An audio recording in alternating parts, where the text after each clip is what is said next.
Yo, what's good, everybody? Welcome to the Damn Dude Podcast. And today we've got a hella super duper dope special guest in the house.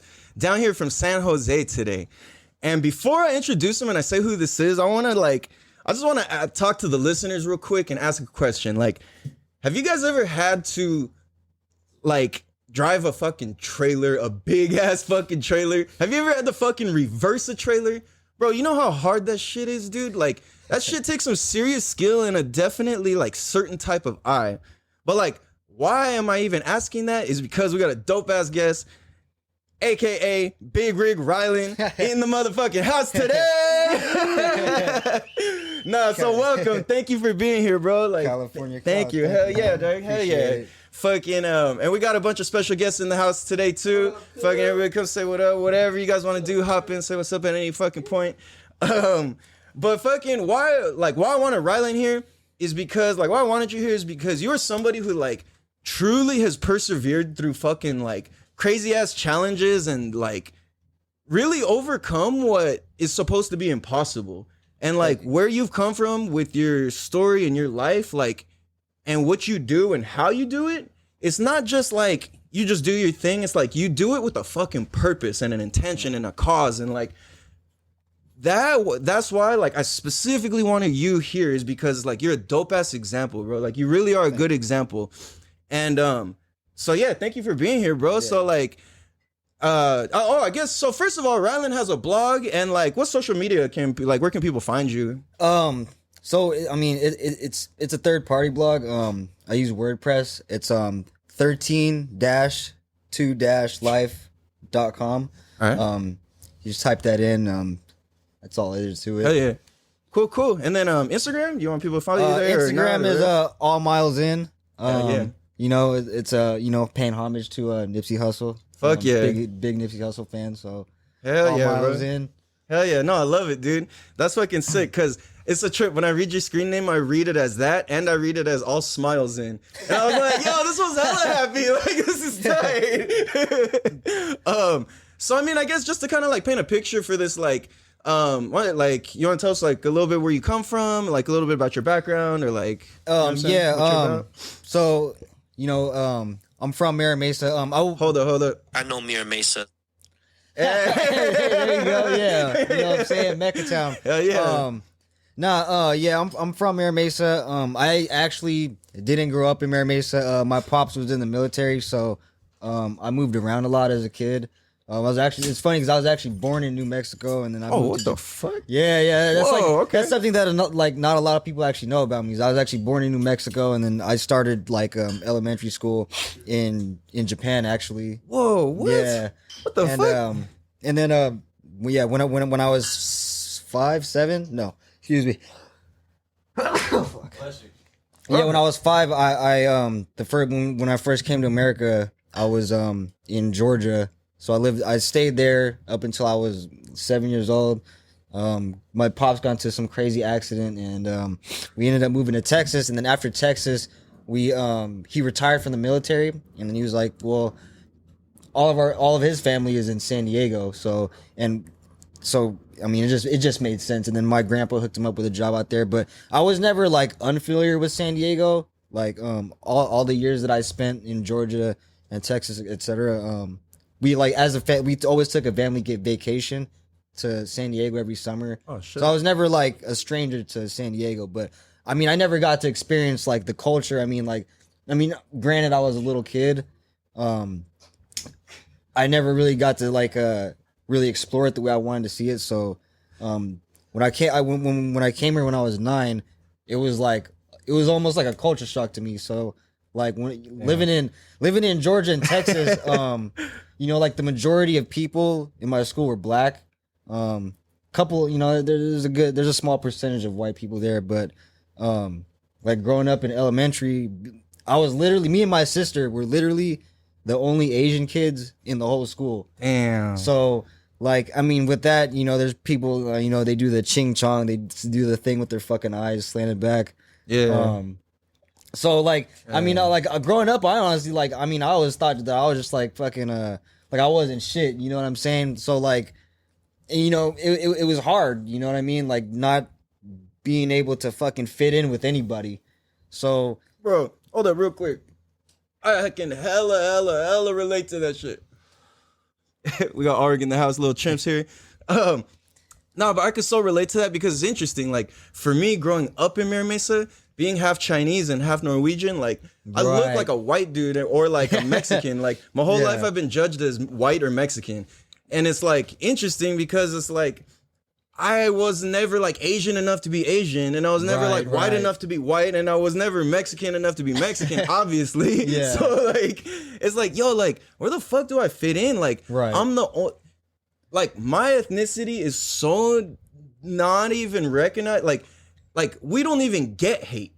You know, like, I'm not even acknowledged enough to be hated in that sense, my ethnicity, you know? And it's like, yo, like, where do I fit in? I ain't shit. I would feel dirty inside because I was, like, a different color and shit. And I'm like, yo, this fucking sucks, dude. Yeah, like, 100%. It's like an identity crisis, you know? Like, you don't know, like, where the fuck you fit in, and then you just, like, so growing up, you know, you feel confused, you know, like you don't know, like you really don't know who you are. Hella, bro, you know? Hella. I can hella relate to that, man. Yeah, but I didn't mean to cut you off. I feel like it was just kind of cool to touch on. Yeah. But yeah, like, so growing up, it was like you're having trouble fitting in. So like, where did you eventually find like a place to fit in when you finally came to San Diego and you kind of got over culture shock? It was like immediately, like when I started my first day of school. Yeah, because I mean, like I said, it was tough, dude. Like being bullied, like growing up, like my whole life. So like when I came to San Diego, like the first thing that I instantly noticed was like I'm looking around the classroom and and everybody, or like at least like 60-75% of the classroom is like Asian. Yeah. So I'm like, yo, these people look like me, you know, especially like more specifically like Filipino. And, you know, like, Mira Mesa has a good amount of Vietnamese people, too. But, you know, that was my first time really seeing, like, Asian people, like, in person. You know what I'm saying? So, that was damn, dude. That's the point of the show right here. Is like, damn, dude. All right, yeah. Yeah, so, like, like, that was really my first time seeing, like, Asian people. Yeah. And, I was like, yo, these people look like me. But even when I first got there, you know, there's... You know, the pressures of being the new kid, and like, I remember like even like the first day of school, like, or not the first day. I don't want to say that, but it was probably like within the first month that I went to Erickson Elementary. Oh, me too. What the fuck? Yeah. Cause I didn't know that. Hey, Erickson Pride, Leif Erickson. Yeah. Hey, that's a famous Norwegian. That's one of my only motherfuckers that got represented for me. Oh, that's right, huh? Yeah. But yeah, sorry. Like, go for it, bro. Keep going. No, I lost my train of thought. Oh, my bad, bro. Oh yeah, so you're saying you started elementary, and then you were recognizing people like, yo, like people are here, look like me. Yeah, okay, okay. So like within the first month, like even then, like just being the new kid, you know, people still kind of like, you know, there's the, like, nobody really wants to talk to you, you know what I'm saying? Like, you know, at recess, like, I'm not really, like, talking to anybody. I'm kind of just in the corner, just, like, you know, kicking back while looking at everybody. But, it's funny because there was a dude, I honestly don't remember what he was saying to me, but I do remember, like, he was, like, trying to bully me. And, the people that stood up with me, or stood up for me, was you know, I'm still like really good friends with them today, is you know, Brandon Reynolds, Chase, and Tommy. You know, like there was somebody picking on me, and you know, they stood up for me, and then, you know, ever since then, like, you know, I've been friends with them for my whole life to this day. So you know, shout out to you guys. You know, fuck what I'm saying? Much love you guys. No, that's fucking dope, bro. That's way sick, dude. Wow, man. All right. Like, there's so much you're saying. I feel like I want to, like, unpack, but let's keep going a little bit deeper into this before I really do that, because, like, this is really dope, bro. I love how you're describing your upbringing. It paints such a cool picture. Like, I literally feel like I'm there with you. I'm like, yo, like, I can see this. I feel it. Like, I don't know. Like, I got goosebumps when you're talking right now. Like, like, because it's just so real, and, like, I can hella relate to it. You know what I mean? Like, that's fucking sick, bro. So, like, okay, so then from, like, elementary school, like, I imagine you stayed tight with the same homies and just kept meeting more friends through junior high and, like, high school and shit. Like, what were those years like for you? Like, what were you getting into? What was your life like? Like, what struggle did you go through? So, like, I mean, I was always a smart kid. Like they always put me in like the advanced like gate classes and shit like that. Like you had to take the test every year, like the fucking California test. And I always like scored like there's like advanced and like proficient like being the highest. I always got advanced or proficient. So I was always like what I'm saying, I was always smart. But then as I reached as I got towards like middle school, everybody was cool. Everybody's kicking it. Like everything was all good. Like in the beginning, it's just great. But then like. I started to realize like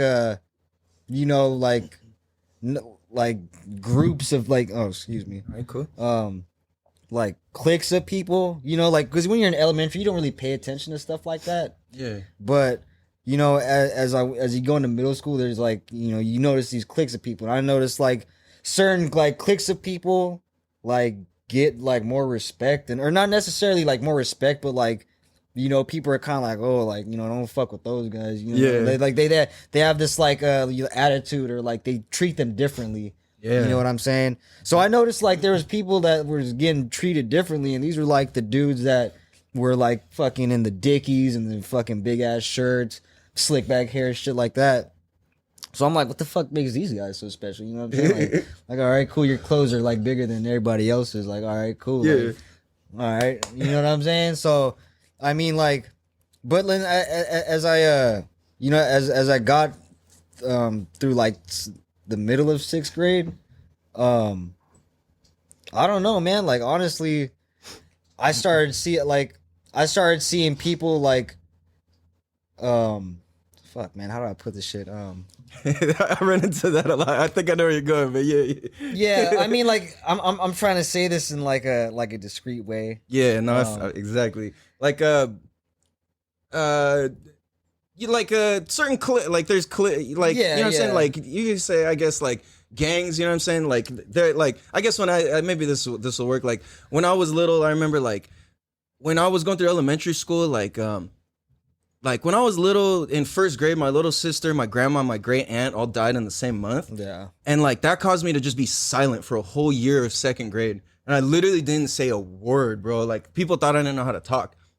But what I was doing was just observing everybody. I'm looking at people, like I'm seeing kids playing ball. I'm like, yo, like you don't even realize you could be dead right now. Like you don't even realize you're alive right now. Right. Like you're just fucking like, like you're fucking SpongeBob catching jellyfish, like and fucking. So I'm like, yo, like you could be dead. This shit's real. So like I started looking around, and all of a sudden, like I see people who have the same look on their face as I do. Right. And I'm like, yo, and who those people were the 1st generation gang that's popular in Mira Mesa. Right. Then they were the people I was like, yo, they look like me. Right. And the other thing too was they had clothes like me. I grew up like pretty poor, so like I had baggy ass pants because they were my dad's pants. I literally wore my grandpa's fucking polo shirts and shit from the disco era and shit. Like, so literally, bro, like my pants would fold and I'll tie that shit. And I had big pants and I was sagging because shit just didn't fit. And same with them, they're wearing their fucking uncles and grandparents' clothes and shit too in the first place. And we're just like, yo, like, all right, I see something here. And so like that kind of led me into like kind of gang life in a sense, you know what I'm saying? I wasn't part of it, but it was like I was fucking around, you know what I'm saying? Yeah. So I don't know, does that paint a picture for what you? Yeah. So like, I mean, in Mira Mesa, there still is like a pretty big skateboarding culture. Yeah. So like at that time, that's what we were all into. We were all just skateboarders, you know what I mean? Like, and like if you look at a lot of like gang members like in Mira Mesa, a lot of them started out as skaters. Yeah, hell yeah. Like especially like with Willie's Workshop, that was like that whole era. Bro, it made skateboarding cool for Asians, for everybody. Oh, bro. Like that was just the shit. Like, shout out Willie Santos, bro. Yeah, like skateboarding and even like breakdancing was a really that's a really big the Mira Mesa has a big culture of that stuff. Hella. And so like in 6th grade we started out as all skaters and stuff, and there was a certain incident that I remember where people started pressing me about my clothes or the way that I dressed, because I kind of adapted to, the baggier clothing and, the color blue and stuff like that. Yeah. And, people started like, really, I don't really want to go into too much detail about it, but, people really start pressing you about what you're wearing. And what I noticed was it was like, I was getting pressed by Mexicans, if you're from Mira Mesa, there's only so many gangs in Mira Mesa that that are certified. If you know, you know. Yeah. But so I'm getting impressed. I know Mira Mesa. so I'm getting impressed by everybody else. I'm like, why the fuck, and really that it kind of set up, or that kind of like brought up a kind of trauma, like from being bullied in elementary. So that was something that I didn't want to go back to, and so I figured, if I had to like whatever I had to do to not get fucked with, like, hey, I'm with it, because I'm like, nobody's gonna treat me like I'm some kind of punk, you know what I'm saying, or nobody's gonna push me around like that, so that's kind of how I fell into the life that I would eventually like fall deeper into as I get into high school. But that's kind of like how it started out, pretty much. Yeah, for sure, no doubt. Damn, man, wow, bro, this is so, like, what you're saying is so fucking valuable, bro. Like, I think something that's interesting is like, why I even find that so valuable is through traveling, and like, in order to have that perspective, you understand that that's not normal. Right. But what happens is when we're in our hometown and we are at where we're from, it's normal. You know what I'm saying? Like, I got in a fight. Like, that's normal. I remember, and like, I remember the first time I got like a bougie ass girlfriend. She was just like, "What? Like, why are you staring at that guy?" And I'm just like, I was like, "Yo, like, what are you talking? I'm not staring at that. Like, what are you talking about? Like, nah, like." Or there was one time she was like, "Why are you checking that guy out?" I was like, "What? Yo, hold up, what?" Hold up, what? Like, yeah, right? Yeah. I was like, yo, you just don't understand. Like, holy shit. But so, like, but yeah, bro, that's interesting, dude. Like, to like, sure. So my point was that, like, for people who are gonna hear this that aren't from where we're from, or who even are where we're from and didn't understand what was going on or what people were doing. There's a lot of people like that. Bro, there's a lot of people don't understand. A lot of people go, "Oh, it's fucking fake with this and that." I'm like, no, it's not fake, because I know people have been fucking murdered out here. Like, it's not fake, you know? 100%. So like, there's people in prison for shit like that, bro. Yeah, man, absolutely, dude. Like, doing years and years, Some people got life and shit like that. So yeah, bro. And some people are fucking lucky they don't got life. You know, and even there, it's like a blessing to be in their position, almost, like, for shit that's cracked off, Like, I think that's fucking wild, dude. Yeah, 100%. So then, like, what was life like, towards, like, after high school for you? Well, I went to jail my senior year. Like, literally, it was maybe a month. Wait, what are the May, June? So it was like literally a month before I was supposed to graduate high school. I went to jail. I always like wanted to be in the military, like, throughout my life, or like from like middle school on. I like never really cared much for school, because I was like, well, I just need a 2.0 to graduate, and then that's good enough to get in the military. So I never really strived to do any better than a 2.0, and I didn't even meet that. I had a 0.6 GPA. Like, I beat you, fool. I got a 0.03. That's not to brag, but that's just it. I only say that because when we come back around and tie kind of all this together, it's gonna be kind of like, whoa, shit, actually. You know what I'm saying? But, but anyways, like, go for it. Yeah. So so I never like really cared too much for school. So when I went to jail, I was like, fuck, dude. Like, I like that. I never had a backup plan, basically. So, I was always just like, well, fuck it, I'm just gonna join the military, because I mean, like, being Filipino, that's a real popular thing to do. I mean, the majority of Filipinos in Mira Mesa came here because their family had something to do with the military. Yeah, absolutely. There's a big thing with Filipinos in the Navy. They have like little inside thing called the Filipino Mafia. Yeah. So that was always gonna be my thing. So when I went to jail, I pretty much thought like my life was over. And like I was pretty much fucking. I never had any plans to go to college, especially like never doing well in school in the first place. Yeah. So, for sure. Damn. Yeah. No doubt, man. That's fucking sick. Like, I think what you're saying is so cool because I relate. So like what you're saying like hit me in the heart. It kind of like left me stunned for a second because I'm like, yo, like that's exact like not exactly, but it's like almost exactly what I was going through too. Is like at the end of senior year, I got kicked out, and then fucking I got accused of murder. I got my house raided. Fuck. I was on surveillance for like a year and a half. Police were circling my house. Yeah. I was on like 25 different gang injunctions. I wasn't even in a gang.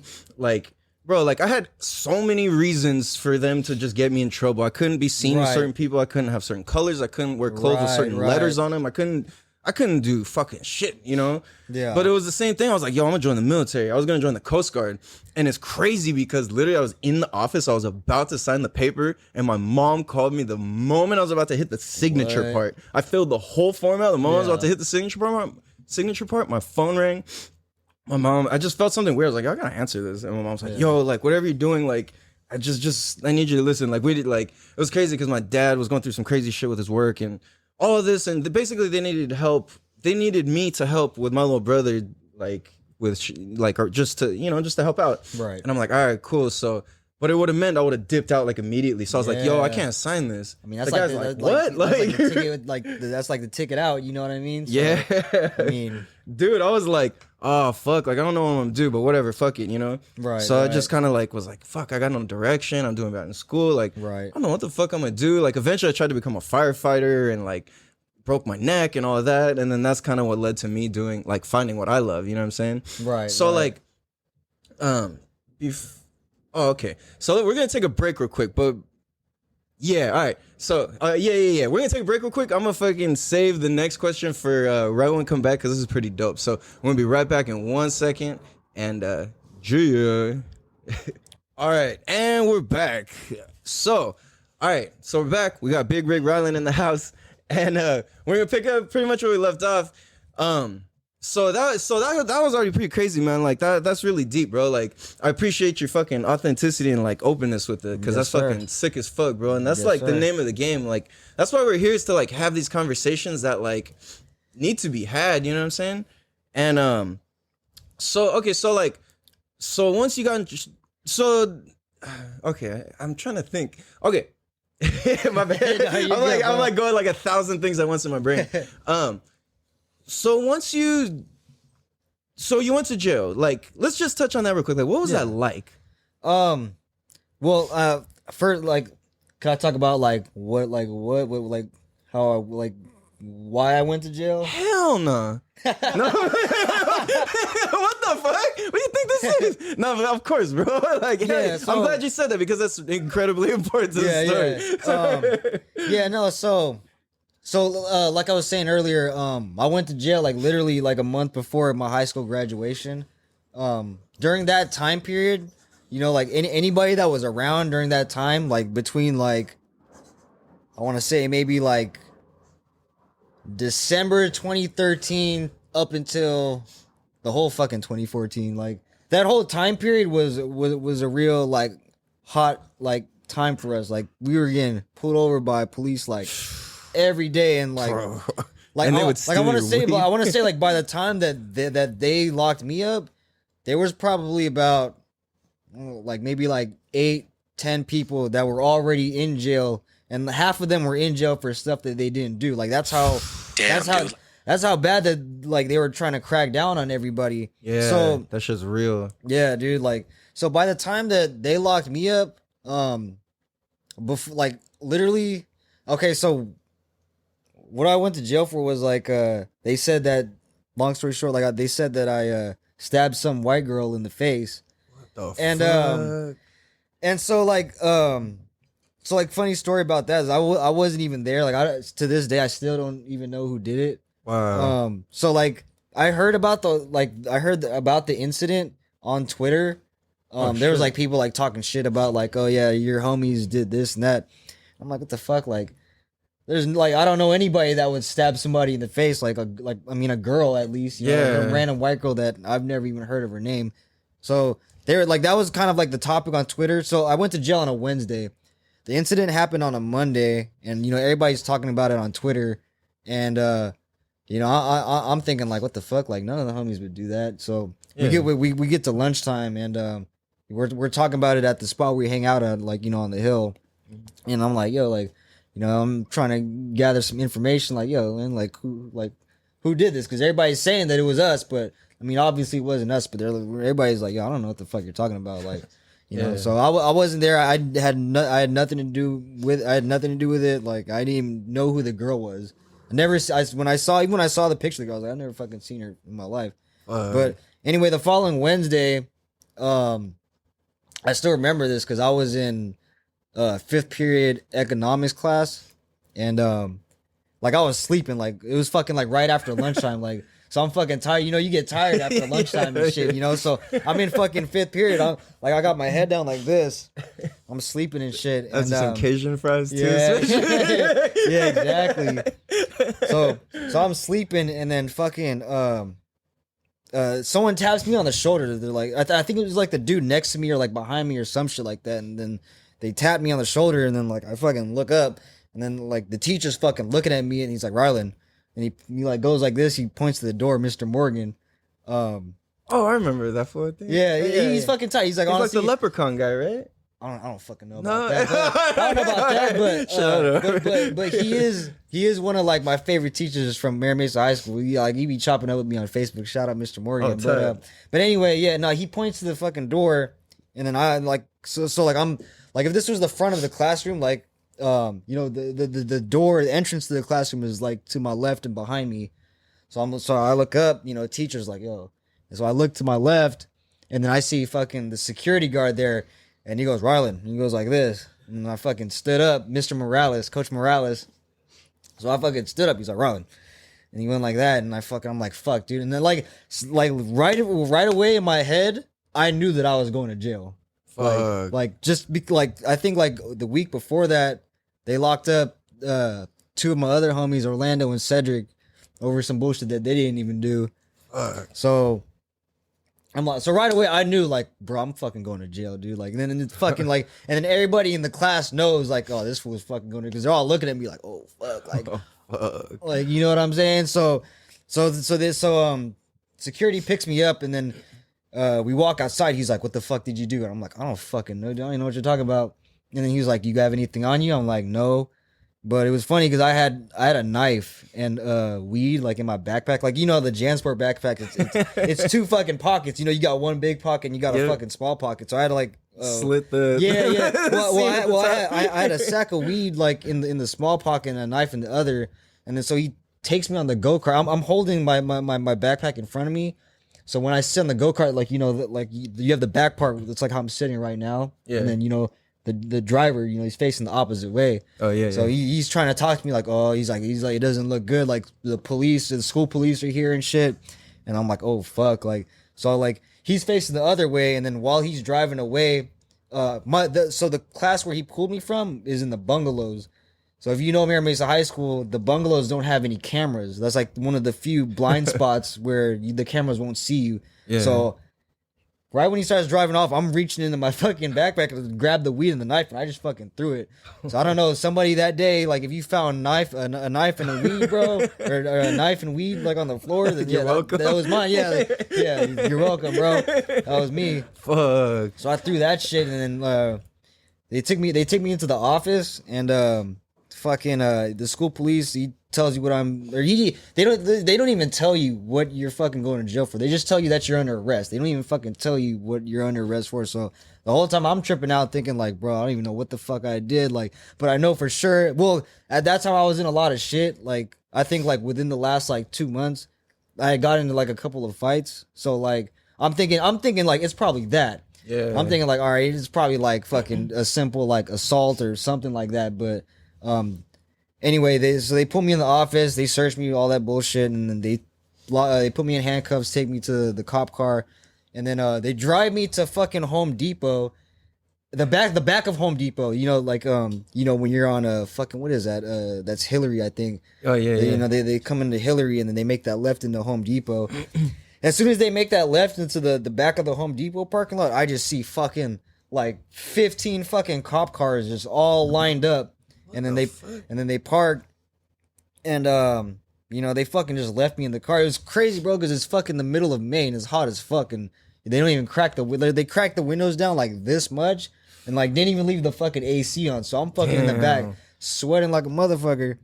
And so after a while, they have their little fucking meeting or whatever, and they drive straight to my house, and then they get to my house, and then there's already more cops like literally parked on my whole block. Like the whole street was fucking had cops parked in fucking like on like next to the curbs and stuff. Damn. So they're raiding my house. The whole thing took like fucking an hour and a half, and then they just took me straight to jail after that. Fuck. Damn, dude. That's fucking crazy, bro. Wow, man. That's like, damn, dude. Like, you're up to so. It's just like crazy that like that's the lifestyle that you were into and going, and to even be able to like be accused of something like that, you know, like shows you're already living some sort of crazy ass lifestyle. You know what I'm saying? Like that. Damn, bro. So like, so you went to jail, and then so what was that like?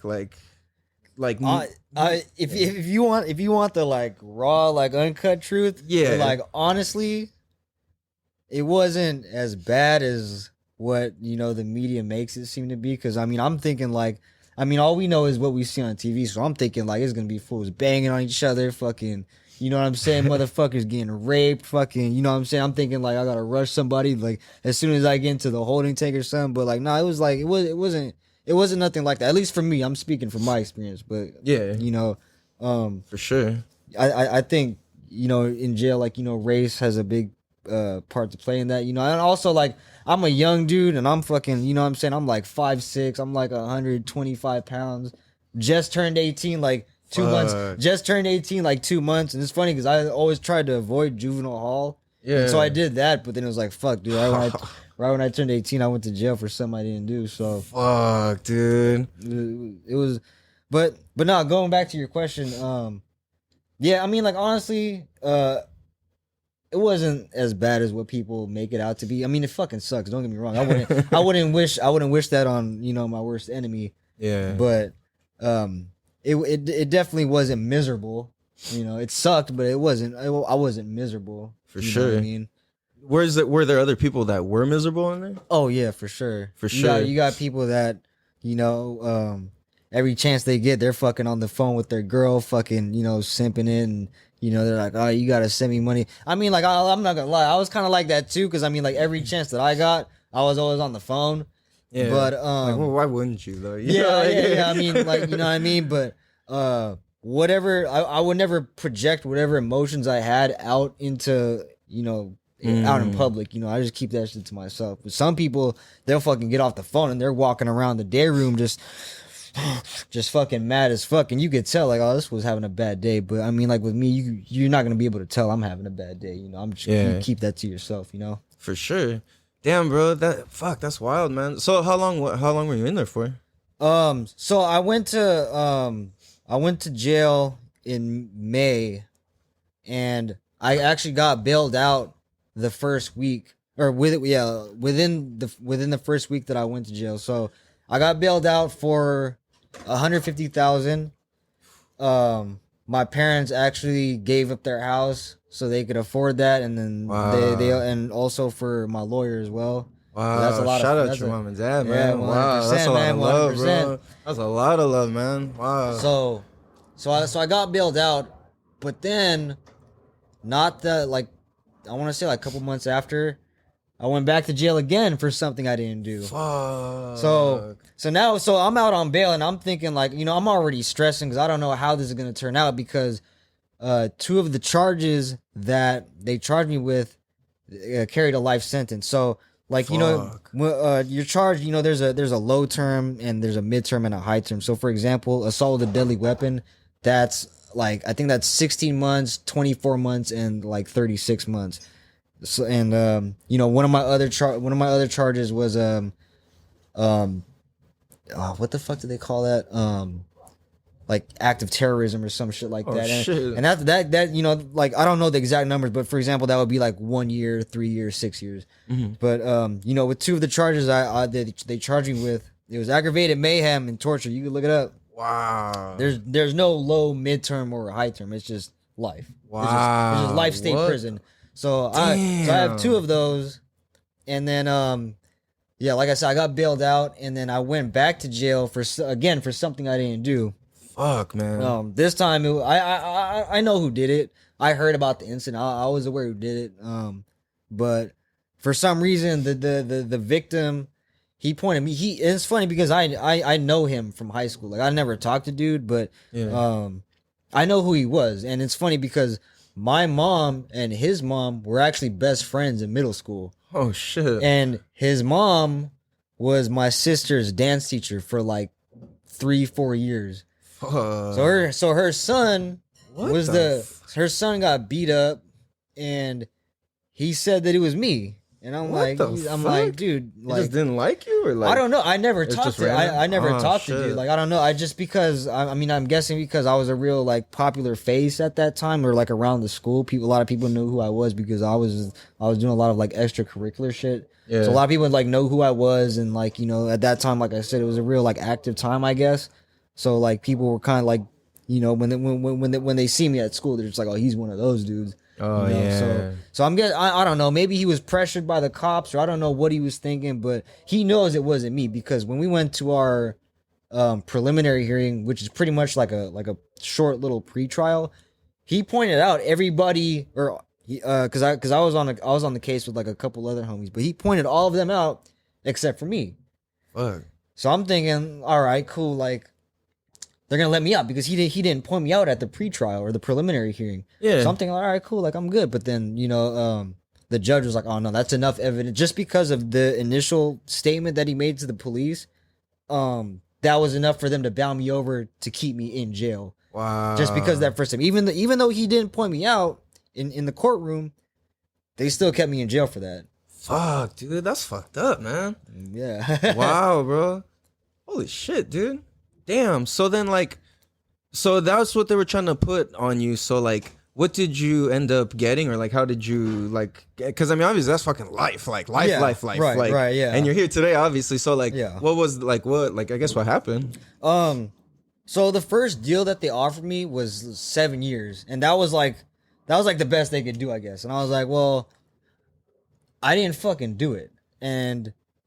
And it's funny because like so the victim for my first case, the white girl that got stabbed, after that incident, she actually ended up moving to Florida, and I think they subpoenaed her for when we went to that pretrial, and she never came. So I'm thinking like, okay, like I have a pretty good chance of beating it.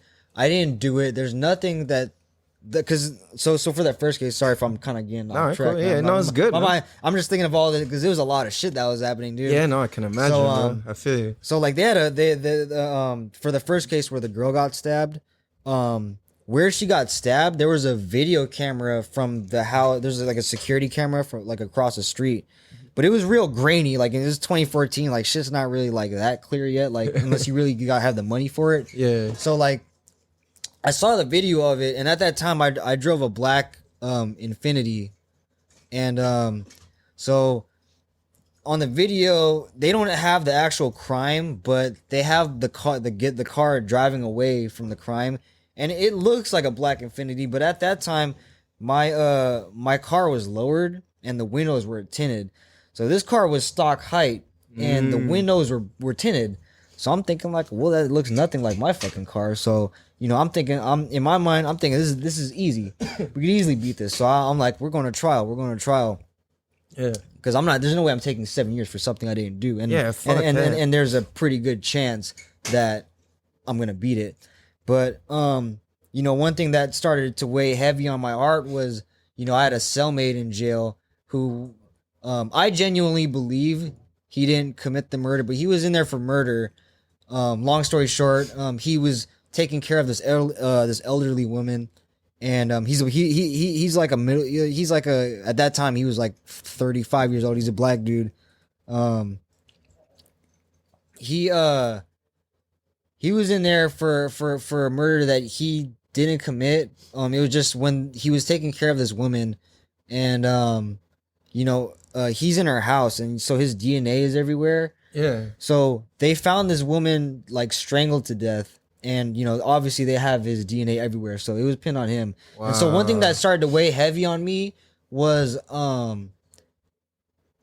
just because you didn't do it doesn't mean like there's still a chance that because if they max because if you lose trial, you know, they're gonna max you out. Yeah. You know, so and two of my charges carry life. So if I lose trial, they're gonna max you out. You know, so that started to weigh heavy on my heart because it was like, well, all right, I have a good 85, 90% chance I'm gonna win the trial, but still, there's still that 10% chance that I could just lose my fucking life forever. Wow. You know, it's like playing fucking Russian roulette. You know, like if you have fucking 9 bullets, or if you have like a 9. I mean, there's no such thing as a 9-shot revolver, obviously, but I mean, like if it's the same thing. You know, if you spun it, you know, there's still that fucking chance you might fucking do it. And so like, but I still fought for trial anyway because I was just so confident at that time. I was just like, well, even if I lose, I don't know, like I could maybe. I may be able to get an appeal just because of, you know, the victim never actually showed up to court and she never actually pointed me out. Oh, wow. Yeah. Holy so I'm thinking like, all right, well, I'm going to go to trial anyway. So a week before my trial, it's funny because my trial was actually supposed to be on my 19th birthday. Damn. But a week before that, the DA, they offered me basically time served and just what was it, 3 years of informal probation, but I couldn't it was like informal like gang probation because I didn't have a PO. I didn't have to check in with anybody. I was still smoking weed. Yeah. But it was just like if I get caught hanging out with certain homies or wearing certain clothes, I couldn't wear blue. I couldn't be with other homies that were documented gang members, and virtually like almost all my homies are documented gang members, so it was like, if you violate that, then you could go back to jail. I had what they call as automatic. So I was on the same shit. Yeah, so if I go to jail, then I just have to do that rest of that probation in jail. So like it's like if in the first year I violated, I just have to do 2 years in jail. I was like, well, I'm not with that, so I ended up moving to the Bay Area in Northern California. And that's where I still live there today. Yeah. Hell yeah. Wow, bro. Fuck. Damn, dude. That's like, fuck. I'm glad that you answered that way because that's like, that I feel like that's like, I don't know. It's just, fuck, man. Thank you. That's, it's so dope because it paints it's so real. And that like, especially during those years and like the early thousands, like, dude, shit around our town was like not safe as a civilian between the police officers. Like it was bad. Like I literally had cops steal my weed, steal my cash. Like a bunch of my homies, like I got my ass beat by the cops. I've had homies get their ass beat by the cops. It was crazy. So like, dude, that developed such a like fuck the police for me. But like, as I'm older now, I'm like, hold on a second. Like, there's absolutely some good fucking police officers and good people, you know. It's like people aren't just their fucking title, you know what I'm saying? Like people are human beings. There's good and bad no matter what the fuck career you're in, you know. Like damn, that's crazy. So it sounds like moving up there like definitely like helps save you from like getting in trouble and shit. Yeah, like, definitely. I remember sitting in jail and I was like, dude, like I can't fucking do it, man. Like cause I knew I had to.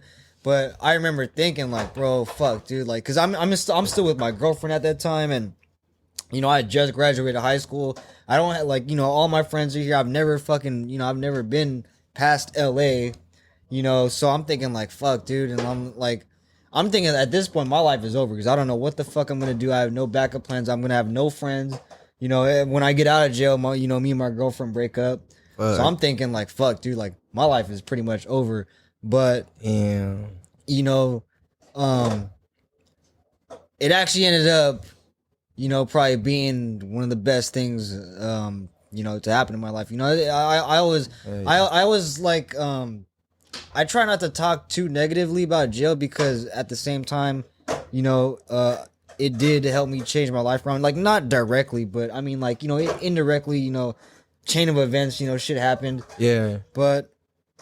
My bad. No, I keep losing my train of thought, man. No, bro, you're cool. I feel you, dude. No, that's fucking good. That's perfect, actually. Let's take a quick break real quick, and then fucking we're just gonna come right back. So just 1 second here. All right, and we're back. Thank you. All right, so this is dope. This has been like so fucking sick so far. Like, I'm just like, wow, dude. Like, I feel like I could just say so much. I'm like doing my best to just be like, oh, like it's Yeah. what you're saying is so relatable. And like, I think what's interesting is like, even if you're not from like place where gangs exist and shit like Right. that, like people can relate to what you're saying almost no matter what. You know what I'm saying? Like Right. feeling outcasted, feeling bullied, like being new somewhere, like going through like, fuck, man, like this, like my life is over. Like, how many Right. people have like really felt like that? You know what I'm saying? That's Right. like, that's not fucking it. Like, not downplaying what you've been through, but it's Right. not unique to feel like, oh shit, you know what I'm Yeah, saying? yeah, Like we've of course. all felt Yeah, like yeah. that, you know? So I think that's really what's interesting and like why these are the conversations we need to have is because like it just shows that like no matter what walk of life you're from, like we can all fucking like Yeah. relate, and it's like there's something we all have in common, Yeah. and it's like we're all humans behind all the political shit, all of the Yeah. judgment shit, all of your stereotypes, all of the everything, you know what I'm saying? Yeah, I mean, you could be a square, but you know, you could be a fucking nerd, and at one point, for sure, you felt like, you know, stuck, or you know, you felt like, you know, whatever you were doing like wasn't good enough. You know what I'm saying? Hell yeah. And being bullied and like Yeah, all of yeah, that yeah, shit, you that know? too, Like, yeah, that fuck too. yeah, dude. Like, fuck, man. And it's like even the people who are bullies are usually just bullies because they got bullied or they get bullied at home. Yeah, You know what I'm saying? yeah. It's like the little brother, big brother, like wipes boogers on their head or like push them down the stairs, like, you know, like whatever fucked up stuff. And like, Right. I think that's cool because it's so relatable. So like, with that being said, like I think we all know what it's like to be like, fuck, dude, like I got nothing. I like, what am I gonna do? I got Right. no fucking direction. I got no hope. Like, Right. fuck, you know. So what happened was you moved to the Bay, and then finally you kind of found it's to what it sounds like to me. Correct me if I'm wrong, but it sounds like you kind of found a sense of security and a sense of like you were able to get grounded and kind of just like chill Right. out and like all right, like I'm kind of at a safer place where I'm at now. I don't have to like worry so much. Exactly. And what's interesting, what I keep hearing through what you keep explaining, and this is perfect for like what you do and why you do it, is like you have this ability to like just be so real with yourself and understand where your position, where you're at, your own body language, like, you know, Right. your emotions tied to your body language. And like, Right. that's such a high like level of self-awareness. Right. And I think that's so cool because that provides the insight that you have, and like also why you were able to say like, well, you know, jail wasn't that bad because like you Right. have the mental fucking what is it, fortitude or whatever it is, like the Yeah, mental yeah. strength to just be like, yo, I'm gonna just like fuck, even if I didn't do this, I'm gonna take responsibility for myself. You know, Right. like that's the most responsible thing you can do is like no matter what the fuck, like I'm gonna take Right. responsibility for myself. Right. Because even if I wasn't actually guilty of a crime, you know, I was guilty of a lifestyle. You know, there was at the same time. Oh yeah. You know, I might not have, or I might have got caught for 2 things that I didn't even do, but I could have been caught for 1,000 things that I did do. Yeah. You know what I'm saying? Bro, So in a way, Damn, dude. in a way, it kind of just comes back around. Maybe not in the way that I was expecting it, you know, because Yeah.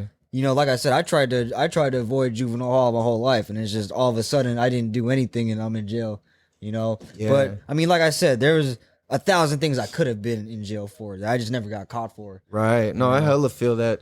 I think what's interesting too is like, oh, I could so relate to that. Anytime I get a ticket for like window tint or like exhaust or like something stupid, or it's Yeah. like, yo, like I'm really not doing anything bad. You know what I'm saying? Right. Like, I'm just like, well, you know what? I did do a wheelie down the freeway, fuck it. You know, it's like, I got, Yeah. you know what I mean? I got Like, away with fuck. that, you know what I mean? So I mean, It's like, you know, all right, cool. You know, it's karma. Like, it is what it is. yeah. Like, And I mean, like in retrospect, you know, wheelies a lot. I mean, getting caught for doing a wheelie on the freeway. I'm pretty sure that's a lot. bro, you can worse. go to jail. That's a lot. Yeah, that's a lot worse than getting caught for a fucking window tint. You know, that's a fucking Yeah, fix hella. it ticket. You know, you just fucking peel it off and then do it again later. You know, so Exactly. I'm like, fuck, if it cost me $25 and a couple hours out of my day to have done that wheelie peacefully, like, all right, cool. Like, it would have cost how much more to go to the track or somewhere Yeah. safe? You know? I'm not encouraging Yeah. anybody to do some dumb shit, you know what I'm saying? But, like, I've done dumb shit, so I'm just going to be real about it. But, yeah, for sure. Of course. so it's interesting, too, because what I hear you saying, too, is, like, how you have tried so hard to avoid going to juvenile hall, yet you ended up going to jail.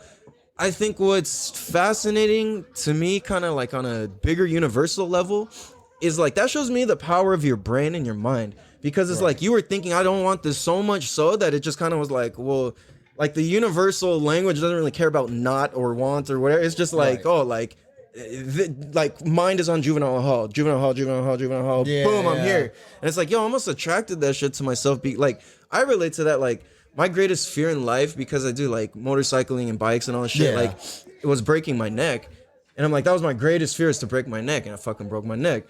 And I'm just like, yo, like I would think about it so much, how much I didn't want it. And I was like, yo, the ultimate universe doesn't really care or make mistakes. Mother Nature, whatever you want to call it, doesn't really make mistakes. You know what I'm saying? So like, and honestly, that's like one thing that I admire about you is, you know, you broke your neck, but that didn't stop you from doing what you fucking love. Because there's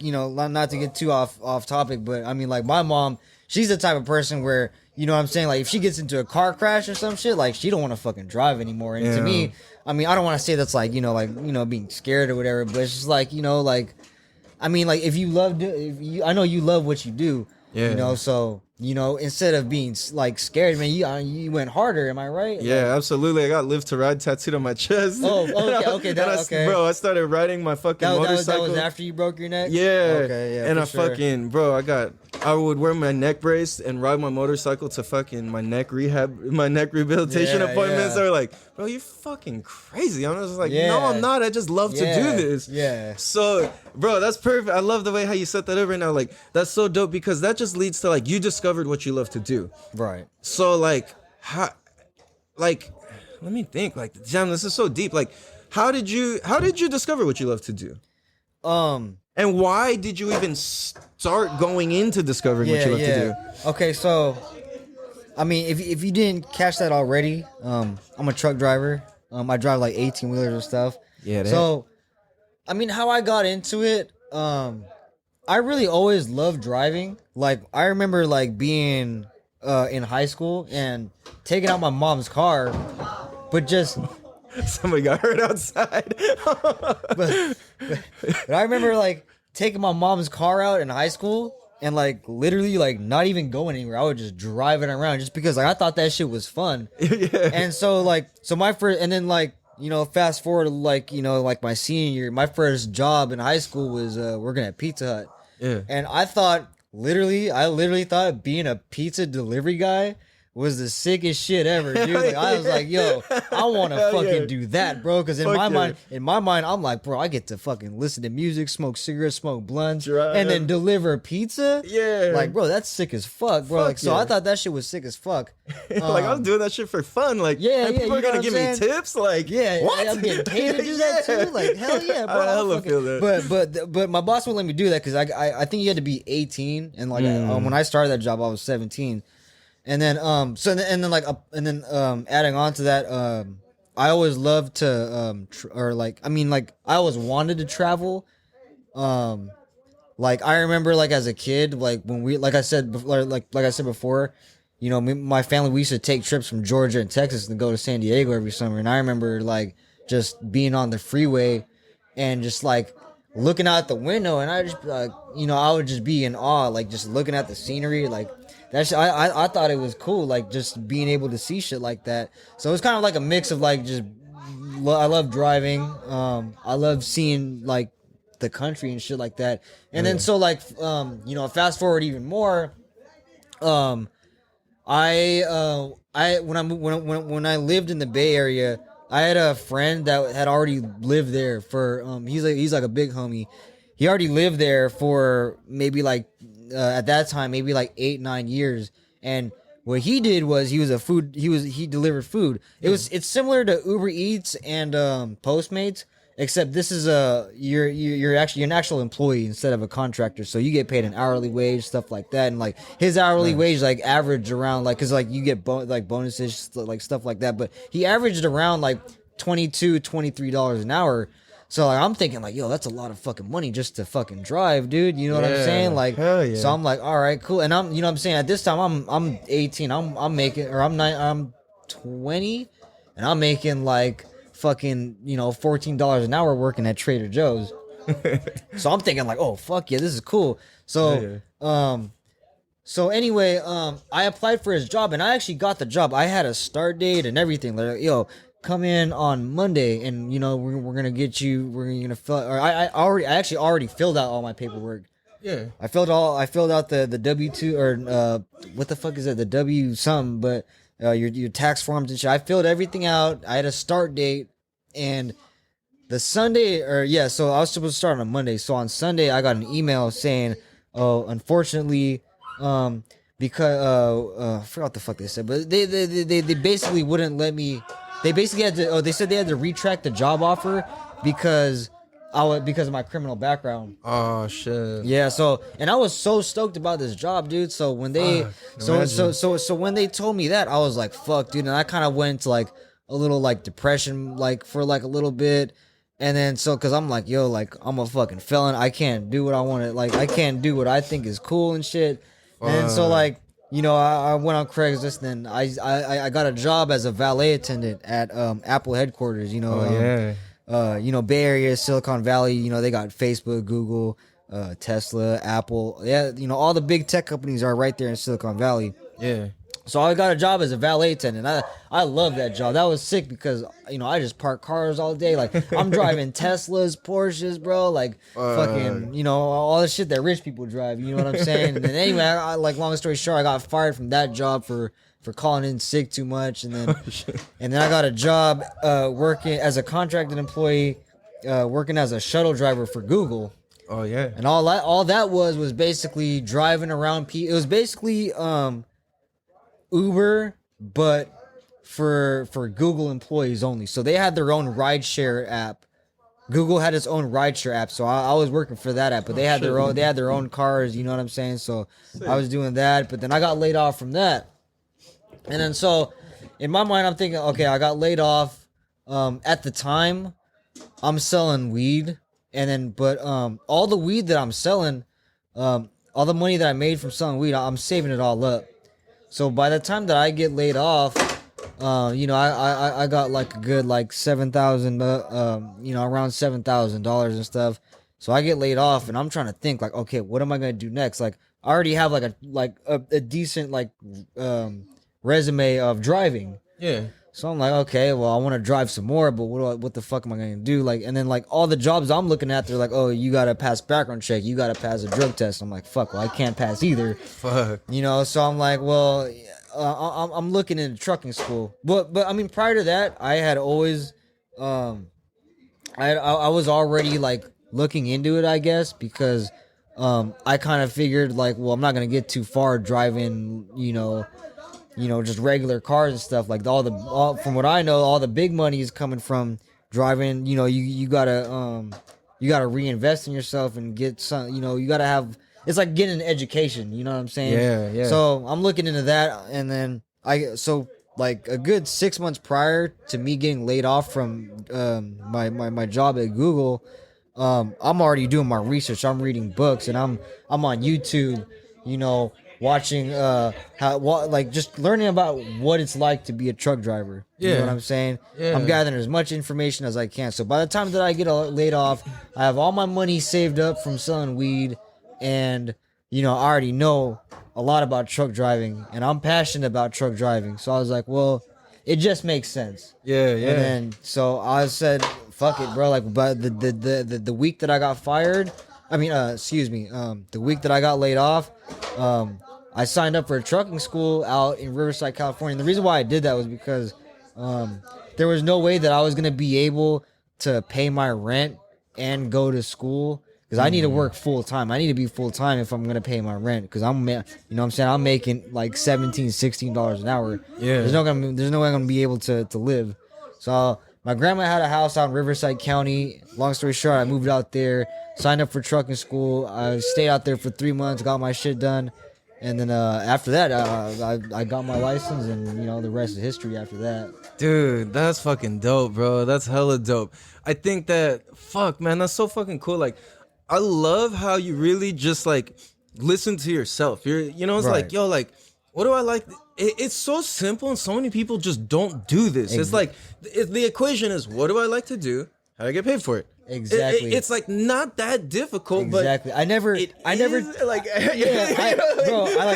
I never took it so literal. Like I'm like the whole time I'm trying to fucking be like deep, and I'm trying to think deep. Like, okay, what the fuck can I do? But like literally, I love driving. I've always wanted to travel the country, and I hate dealing with fucking people. Honestly, I hate fucking dealing with fucking customers. Yep. And then so like I never took it so like literal, and like literally that like truck driving was all of that in one. Dude. So it was like it just made fucking sense to me. You know what I'm saying? Damn, dude, that's fucking sick, bro. That's so sick. Like, fuck, man. I think it's so interesting. The last few interviews too, this has gotten brought up, which is so fascinating to me. Is like basically what you just described is like you just started simplifying like your exactly. ideas in your life, and to me, I think people that have the ability to simplify, especially people who have the ability to naturally simplify. I mean, I feel like you can learn it though, you know, but those people, that is such a high level of genius this day and age that exists that doesn't get acknowledged. It's like, if you know how to do that formula, your life is fucking cool as fuck. Like pretty much no matter what happens, you know what I mean? Like you're still gonna have ups and downs, obviously, but like your ups and downs are gonna be like easier because your everyday is like easier and funner and better and like enhanced, you know what I'm saying? Yeah, like, I mean it's just less stressful in general, you know. Dude, anytime, because I mean, you know, I'm sure we all know a lot of people that, you know, they look forward to Fridays and then they dread Mondays. Yeah, fuck that, dude. I can't imagine doing that, bro. No, honestly, I've done that, dude. Yeah. Fuck, you know what I'm saying? Yeah. Fuck that, dude. Fuck like that. Honestly, like well, hold up. 1 second though, because there are people. Fuck. It's hard for me to believe this in my heart though. I was gonna say, I don't know. I don't know how I stand on this, but what I was gonna say is like, there might be some people who absolutely love that because it's like they just love structure. Maybe they were raised in a way where it's like everything was so compartmentalized. Like maybe that's just what they love. But it's hard for me to believe that somebody's like inner soul, that like if you were to just, when you sit there and you be quiet for a long period of time with yourself, there's something going the fuck on because your brain's doing something, your body's like something's happening the whole time. Like it's hard to believe that whatever that is subscribes to the belief that like 9 to 5 and Friday's the best, you know? I don't know, man. I just think life's deeper than that, like in a way, you know what I'm saying? Of course, yeah, for sure. I mean if you don't love what you do, man, I mean, what's the point? It's you know what I'm saying? You're just wasting your fucking time. Like you like literally, you're just wasting time. You're not gain. I mean, I mean, if it's your job, you know, you gain money from it. But I mean, why not just gain money from doing something you love? You know? Exactly, dude. Yeah, like start as a hobby or something. Like that's what I always tell people. Is like, how do you start finding what you love? Is like, well, start doing it as a hobby. Like for me, doing this podcast, I literally was just, my first couple things I ever filmed was like me like driving in my car just commenting on something, and then it was like some people thought it was funny, and I was like, yo, people kind of like, the hell, like a lot of people are engaging in this. I'm surprised, you know. And I just kind of kept going and going, and like I did a lot of cringy shit, but at the same time, like I'm willing to go look foolish and shit and like make some whack ass content or whatever, do shit completely wrong. Bro, like I said, that I keep saying this. I don't know. Maybe I have some feelings about it or something. I don't know. I feel like I don't, but it's just to understand perspective, I guess, which is like, there was a point where like I first started doing this and like my viewership average was like 100, like typically. And then I started like, I changed it and I put a specific scenery and I kind of was like trying too hard. And then my engagement went from like 2 to 4 views per fucking video. And I was like, that lasted for a month, and I'm like, the fuck is happening? Like, I feel like my content was better, you know, but it was like, I was just trying too hard in some way, shape, or form. I was being authentic, but it just wasn't like, I don't know, it wasn't like appealing, you know? And I'm like, well, it took me 139 episodes of me doing those little videos to just learn, like, hold on, like, people do enjoy seeing, like, your natural shit in the background and, like, seeing some real life, you know? And, like, I think that kind of ties into what, like, the whole point of this fucking podcast is, like, authenticity. And I feel like the biggest level of authenticity we could have in our life is to fucking listen to ourselves and discover what the fuck we love to do. Like, if you're not gonna, that's the truest form of being fucking down, is like to be true to yourself all the fucking way. You know, like if you're gonna honor that, like I feel like when people don't honor that, it's like there's a lot of like, I don't know, like questionability or like you know, it's like it's easier to I feel, in my experience, it's easier to trust people who like love what they do and do what they love to do. I don't know, because there's just less thinking involved in you know, in their life. Like, you can just act, you know what I'm saying? So like, what's it like what's your favorite thing about just fucking cruising out in all these different states and just traveling around? Because it's dope that you pretty much put together like, yo, I love this traveling, we moved around, like this and that, and you kind of saw the power of that. Like, how, like, what's your favorite part of just traveling around and just fucking driving? Just the views, man. I mean, like, even like growing up, like, you know, especially in San Diego, you know, we have the beach, we have fucking, you know, we got like the best fucking snows around, desert, forest. We got the best fucking sunsets, like, you know what I'm saying? Like, so like, I mean, like, like just going to view spots was always like my favorite. Like smoking a blunt, going to view spots. That's always been like my favorite thing to do. And then just, you know, being able to drive everywhere and just see. Because I mean, also like, I think one thing is like living in California is like, we take for granted, or how do I say this? There's more outside of California, like specifically, like, you know, there's a lot of people that have never left California and they think it's the best thing ever. Right. You know what I'm saying? Yeah. So like when you leave California and you get to see other shit, like you get to realize like the world is a lot bigger than fucking California itself. You know what I'm saying? I mean like even just moving to the Bay Area, I realized like, yo, like yeah, bro. I was like, yo, the world is a lot bigger than just what happens in Mira Mesa or San Diego. You know what I'm saying? So when I moved to the Bay, like, you know, I was like, fuck, dude, like it's crazy. It's like a whole, like, even though we're in the same state, it's like almost like fucking like a whole different like country and shit almost to me, like, another world. Because I mean, like, it's like the culture out there and like their way of living. It's a lot more fast paced, you know. Out here in San Diego, we kind of have like we just kick back, you know what I'm saying? Like we like people from the Bay Area, they look at us like, oh, these fools are just surfers. Like they kick it at the fucking beach every day and shit. You know what I'm saying? Like, so that's what they think of us. Yeah. You know, and like in a way, like, you know, like, I mean, we just have a more like relaxed like way of living. Yeah. You know what I'm saying? So absolutely. I mean, like so like, you know, like being able to see the country, I get to see how they live in other states. Yeah, you know what I'm saying? Like, and like, it's crazy because like I spent a lot of time like more so in like rural like towns. Like I'm talking about like towns of like fucking like less than 5,000 people. You know what I'm saying? So like that shit can get scary, but that's exciting though. That's experience. But that's like, life experience. But it's like, you know, it kind of opens your eyes because it's like, yo, these people like. They fucking like, they have like one fucking like grocery store, like the whole fucking town, and just everybody fucking knows each other. Yeah. And like to me, that was like crazy because like, and then I'm thinking like, you know, I walk around there and then they're looking at me like, who the fuck is this little brown kid? Because I'm probably the only colored person in like a 20, in like a 50-mile radius. You know what I'm saying? So, you know, but like, you know, I never like nobody, like people were friendly. You know what I'm saying? So I never had any problems with anybody. But I'm just saying like, you know, it's just crazy to see like how they live.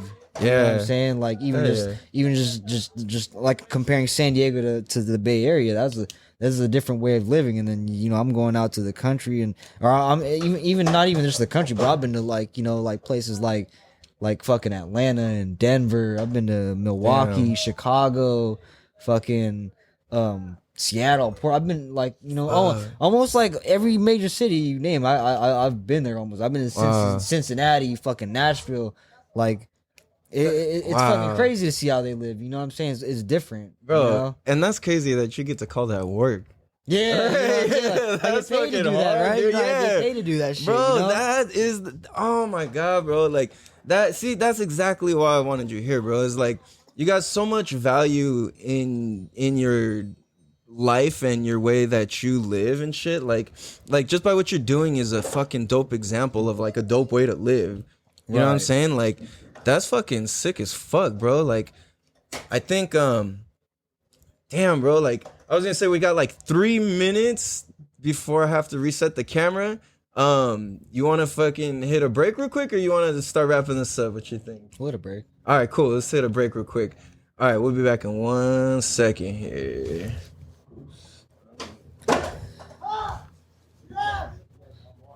Cigarette break. Flip the thing. You saw that shit? That nigga went. Yo, Ziggy, do that shit.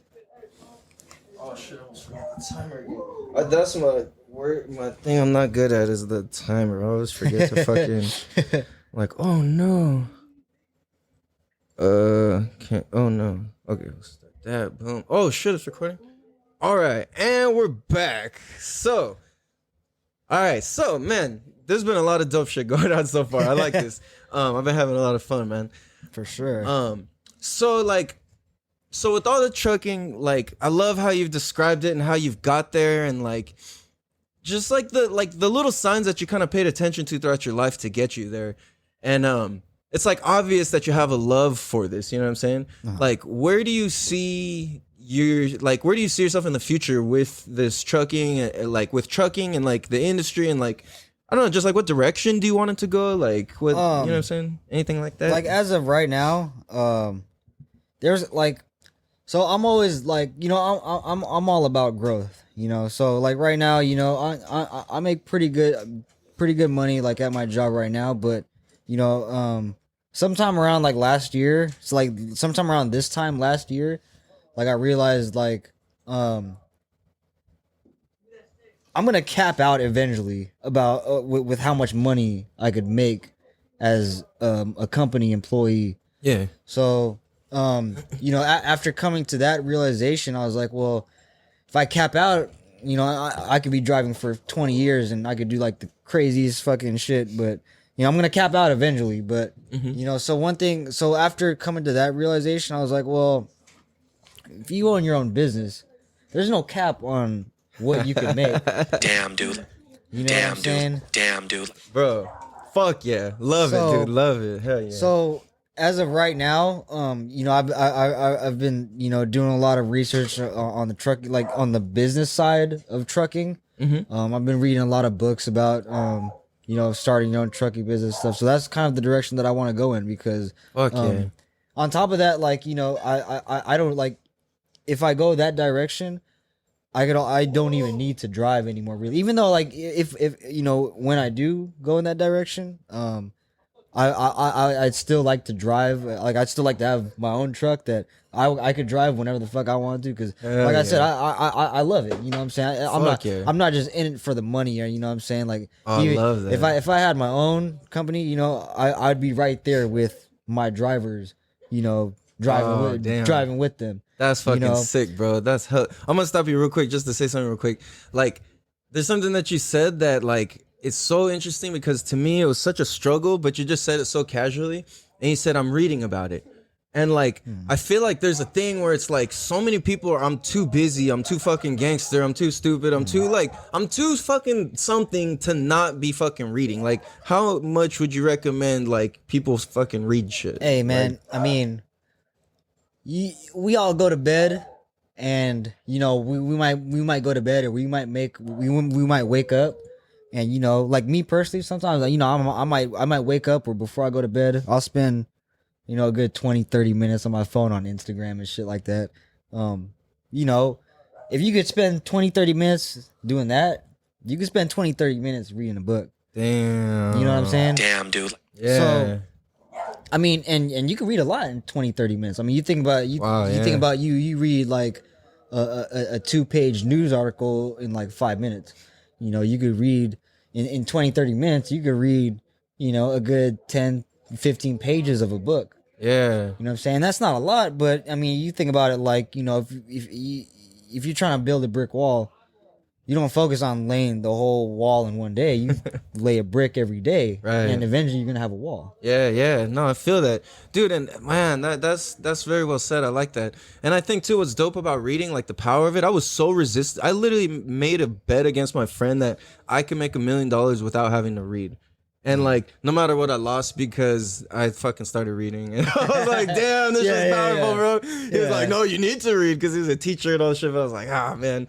But I think what's interesting about reading is like, you listen to a podcast, we listen to whatever, we listen to music, whatever, like oftentimes like a book is highly concentrated fucking like super potent information because it's been gone over so many times and it's like this is perfect, you know what I'm saying? And like I think that's what something that's so powerful about reading, and you just have the opportunity to like learn so much. So like I also would encourage people to like read, like start reading early, like find something that's dope, find something that'll expand what you like to do, you know what I'm saying? Like 100%. fucking start small, you know what I'm saying? Yeah, like, and another thing is, you know, now, I mean, we all got smartphones, you know, now we got audiobooks. Yeah, So, hell yeah.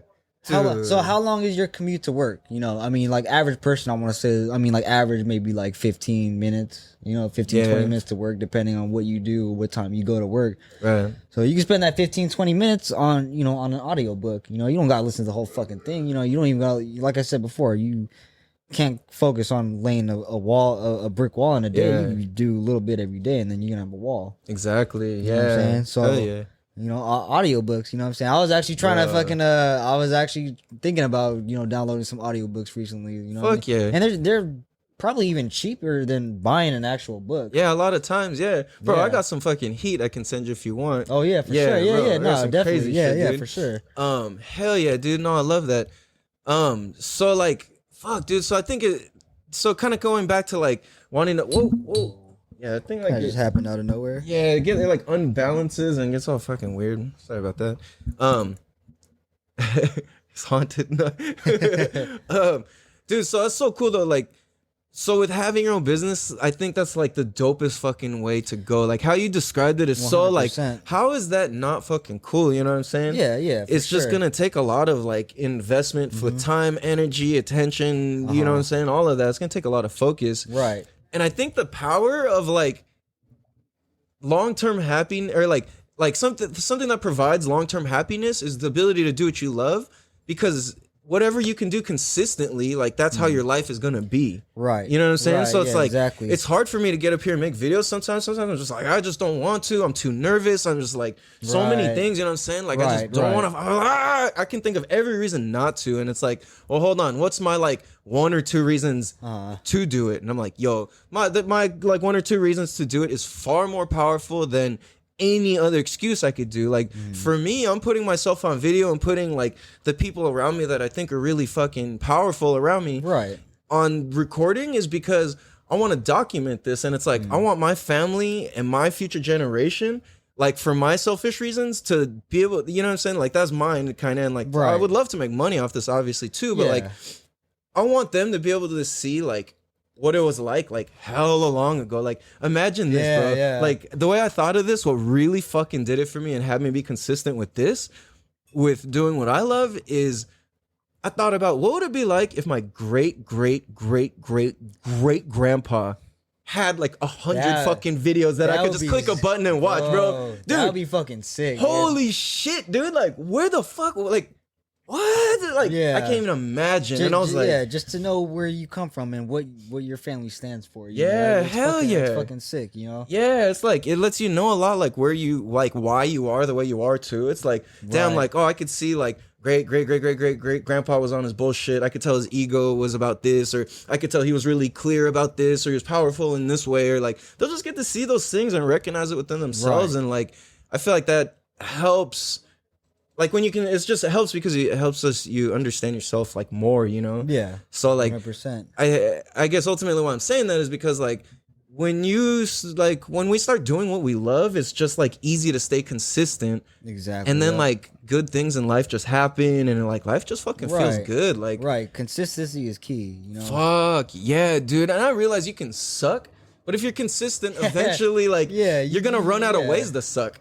It might be like, it might be a couple months and it might be a couple years, but you know, eventually you'll get there. Yeah, no, You know? hella. Definitely, bro. 100%.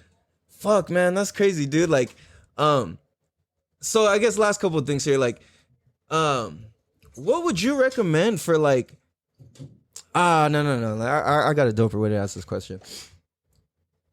What would you tell your younger self when you were just like, there's nowhere to fucking go? What would you tell yourself looking back now? Like, what would be like the one or two like like simple, you only had like just quick to just be like, yo, this, and then we can go into it, but like what would just be like in a quick, like something that somebody could just take and like that could be their motto for life almost, or you know what I'm saying, if that makes any sense. No, yeah, that makes sense. That occurs to you. That's a real tough question.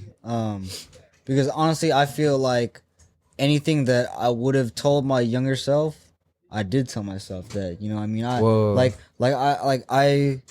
always stayed persistent of what I was doing. You know what I'm saying? Like anything that I ever went through in life, I always faced it head on. I always handled it how I think it should be handled. So that's a real tough question for me. Damn, dude. Yeah. But I mean, I guess if I had to answer that, man, I guess it would just be, I mean, just stay authentic. You know what I'm saying? Because when you are authentic, I feel like everything else like follows behind it. You know, like being persistent and just being dedicated to what you really want. Because if you're not authentic and you don't, or like how do I say it? Like if you're not dedicated, then you won't be authentic, and like vice versa. I guess is what I'm saying. Damn, that's fucking deep, bro. Wow. Damn, dude. Well, like people need to take that in and go back to that. That's really fucking deep, bro. Wow. Damn. Wow, man. That like, fuck. That just kind of leaves me speechless like that. Yeah, I mean, that's powerful, bro. That's a really good question. You know what I'm saying? Yeah. Like I said, I feel like anything I would have told my younger self, I stayed true to it. You know? Yeah. That's cool, man. It's like telling the truth and telling the truth about yourself to yourself, which in turn leads to telling the truth to everybody else. Yeah. I mean, it goes both ways to me. You know what I'm saying? Like, I mean, like I said, if you're dedicated, then you're gonna be authentic with what you want to do, and if you're authentic with what you do, then you're dedicated to it. Yeah. You know what I mean? So I think it goes both ways. Honestly. Dude, I love that, man. And it's so cool to like hear, like with your whole story, it's almost like you went from, like you just went from literally being in a box to being able to like have complete freedom. And I think the coolest thing about how and why you're doing this is that you have like mental freedom while you're going through this too. Right. Because it shows in your consistency. Right. You know what I'm saying? It's like you can't stay that consistent to something you hate, and you wouldn't be this dedicated. You wouldn't have this vision. You know what I'm saying? If it wasn't real. And it kind of ties back into what we were talking about earlier with like, you know, like people that dread Mondays and look forward to Fridays. It's kind of like, well, you know, if you weren't consistent with that, then, you know, there's no reason to hate a Monday, or there's no reason to look forward to a Friday, because, you know, you they're just days. They're all you know what I'm saying? It just goes naturally. Yeah. You know what I'm saying? Hell yeah. I think that's the best way to answer that question. You know? Fuck yeah, no, I hella feel that, bro. I love that, man. I think like I fucked this quote up. I don't even know where it comes from, but like it's fucking.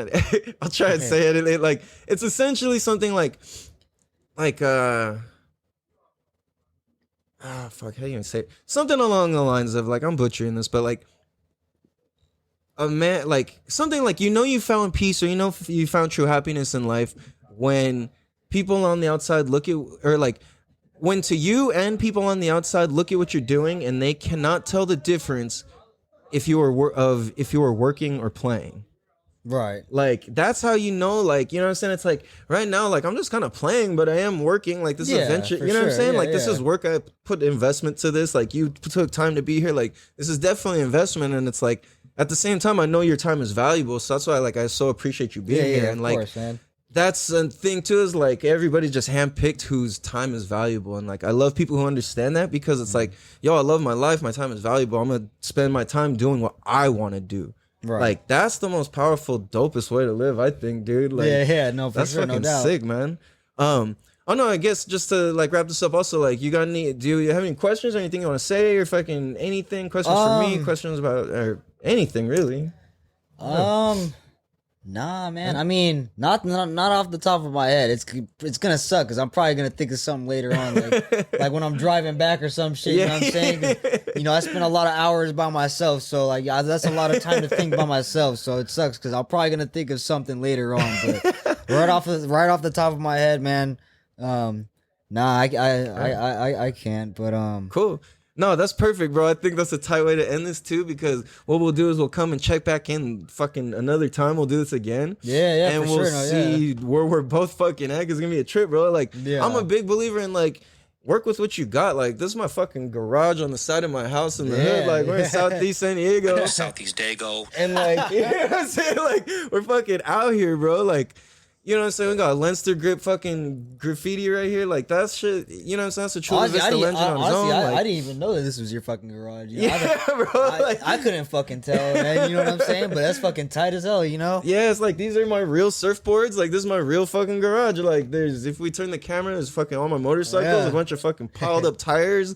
Like, you know what I'm saying? That's just like, that's what it is. We got an old gold AK-47 hookah. Yeah. There's a bong in the That's just corner, tight. air conditioner. It's just like, this is my shit, you know? And like, it's like, work with what you got. Like, who gives a fuck, dude? Like, don't worry about looking bad. Don't worry about what the fuck anybody thinks. Like, anybody joking with you is either jealous or envious or interested in what you're doing. Yeah. And like, fuck, man, I think it's dope. So like, yeah, bro, we'll check back in. We'll do this again. Whatever. If you want to fucking do even whatever, do a quick one just about like any questions or anything. no, like, for fuck, sure. we'll get into it. When you come back in 2-3 months, right? Yeah.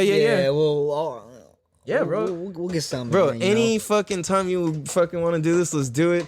And if I'm ever in the fucking Bay Area or we happen to be somewhere else Oh, in hell another yeah. state or something, I'm gonna be carrying my shit everywhere I go. So Fuck yeah. it's like on and cracking. Whoever, like, I'm like, yo, this motherfucker's sick and got something to say. Like, that's what it is, you know? Yeah, So for sure. like, And I look forward to more shit. And you coming out with yeah. some sick shit, you know? dude, I appreciate it, bro, and I appreciate your support, dude. It's fucking, Yeah. it means a lot, man. Like you show a lot of love, and I appreciate it, and I notice it, and I mean, recognize, and like, you know, like real recognize real. You know, I appreciate everybody's hustling. You know what I'm saying? Whether No you doubt. like, even Hell, if you man. like, even if you sell drugs, you know what I'm saying? Like, hey, if you sell drugs, or you know, hey, I respect that, bro. Like, you know, because I mean, like, as you, a lot of people might not know this, but it's not everybody can sell drugs. It's not it's not as easy as people think. You know? Absolutely, you gotta have a mindset. Exactly, that, you have to have a dude. special personality to Yes. really do that. You know, Absolutely, So, you know, dude. and I respect that. You know,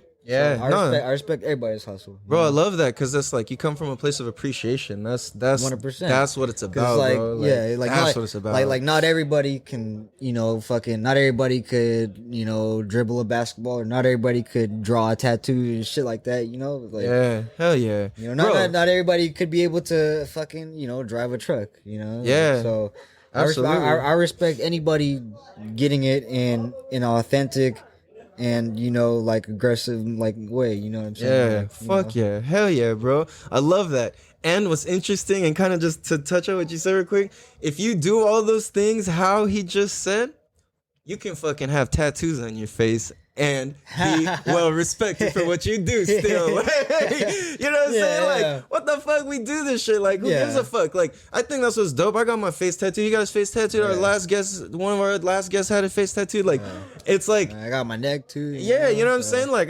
arms, all this shit. Like, and they all tell stories, and that's a whole nother fucking thing. You know what I'm saying? We can get into, that's a whole fucking thing. But, fuck, bro, like, when you do what you love, you can have that shit, and you can look how you want, and you can fucking dress how you want to dress, and you can say what you want to say.